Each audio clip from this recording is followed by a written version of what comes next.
Fakta terbaru kasus Subang. Inilah alasan Yosef buru-buru sewa pengacara. Namun sebelum lanjut, jangan lupa subscribe channel ini ya guys, agar kalian tidak ketinggalan berita terbaru seputar dunia selebritis. Kalau kalian sudah subscribe, mari kita lanjut dan tonton video ini sampai habis ya. Kasus perampasan nyawa ibu dan anak di Subang sudah memasuki bulan keempat, masih juga belum menemukan titik terang.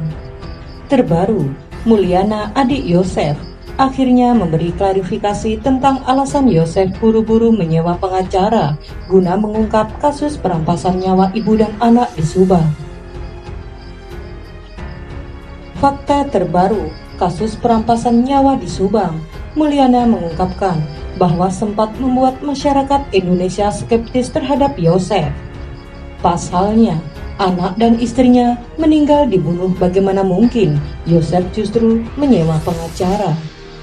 Disinilah akhirnya Mulyana memberikan fakta terbaru soal alasan Yosef yang buru-buru sewa pengacara di kasus perampasan nyawa ibu dan anak di Subang. Dikutip Dex Jabar dari YouTube Misteri Mbak Suci pada 9 Desember 2021, Mulyana, adik Yosef, mengungkapkan, inilah alasan Yosef buru-buru sewa pengacara guna mengungkap kasus perampasan di Subang. Dikutip Dex Jabar dari YouTube Misteri Mbak Suci pada 9 Desember 2021, Mulyana, adik Yosef, mengungkapkan, inilah alasan Yosef buru-buru sewa pengacara guna mengungkap kasus pembunuhan di Subang. Setelah saya dengar di TKP tidak ada yang rusak, terbesit di pikiran saya, jangan-jangan ini orang dekat. Akhirnya saya curiga ke Yosef, Mimin, Yoris. Akhirnya saya berkesimpulan, udah pakai pengacara, dengan tujuan tolong dipres dong, apakah ini Yosef, Yoris, atau Mimin, biar terungkap gitu, kata Mulyana dalam video YouTube Misteri Mbak Suci yang diunggah pada 9 Desember 2021. Akan tetapi, dari pernyataan Mulyana, ia menegaskan jika ia memang curiga terhadap Yosef, Mimin, bahkan Yoris. Dijelaskan Mulyana juga bahwa salah satu alasannya kenapa dia menyarankan Yosef untuk menyewa pengacara justru saat Mulyana mengetahui bahwa pintu di TKP tidak rusak. Itu berarti pelakunya bisa saja orang terdekat. Yang saya pengen kejar itu pelakunya, gak kenal siapapun orangnya, jujur saja saling gemasnya, emosi ada manusiawi, ujar Mulyana. Diungkapkan Mulyana bagaimana perasaannya sewaktu mengetahui keponakan dan kakak iparnya meninggal dunia karena dibunuh. Walaupun ia tidak terlalu dekat dengan kedua almarhumah, akan tetapi menurut Mulyana, jika ada sesuatu, justru kedua korban akan sering membuka komunikasi.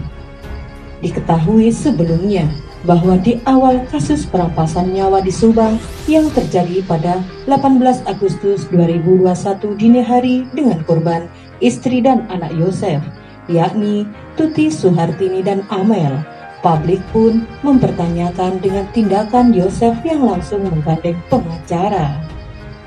Publik pun tergiring opininya jika Yosef dan Mimin adalah tersangka dari kasus perampasan nyawa di Subang yang menggegerkan itu.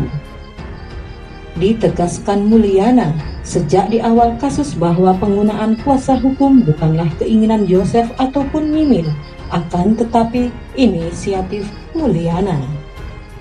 Inisiatif itu muncul saat Mulyana mendengar di TKP jika hasil olah TKP tidak ada pintu yang rusak.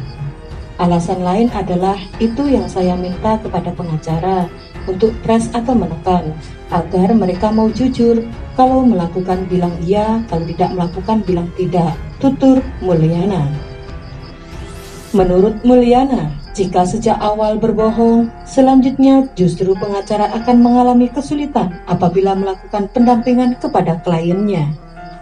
Terima kasih sudah menonton video ini sampai habis ya guys. Jangan lupa like, comment, and subscribe. Dan sampai jumpa di video selanjutnya. Tetap patuhi protokol kesehatan.